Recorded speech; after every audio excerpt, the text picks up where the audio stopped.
സർവീസിന്റെ അടിസ്ഥാനത്തിലാ. അല്ലേലും കല്യാണം തന്നെ നിനക്ക് കിട്ടിയൊരു പ്രൊമോഷൻ അല്ലേ? എന്നുവെച്ചാ വെറും ഒരു കാമുകിയുടെ പോസ്റ്റിൽ നിന്നും ഭാര്യയുടെ പോസ്റ്റിലേക്കുള്ള പ്രൊമോഷൻ. ഭയങ്കര പ്രൊമോഷനാ. എന്റെ ഭർത്താവ് ഒരു പലചരക്കടക്കാരനാണെന്ന് പറയാൻ തന്നെ നാണാവുന്നു. നാണത്തോടങ്ങ് പറഞ്ഞാ മതി. നിനക്കൊരു മാസം ബാങ്കിൽ നിന്ന് കിട്ടുന്നത് 10 ദിവസം കൊണ്ട് കടയിൽ നിന്നേ ഉണ്ടാക്കും.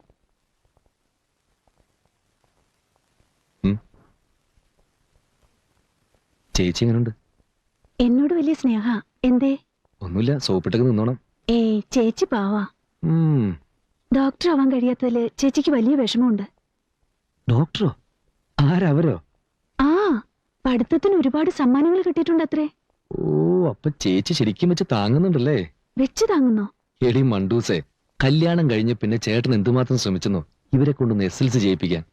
ഒരു തവണ എഴുതി, ആ മാർക്ക് ലിസ്റ്റ് ഞാൻ കണ്ടതാ. ഇംഗ്ലീഷിന് 13, കണക്കിന് 19, ഹിന്ദിക്ക് 6. നല്ല ഡോക്ടർ. അത് ശരി.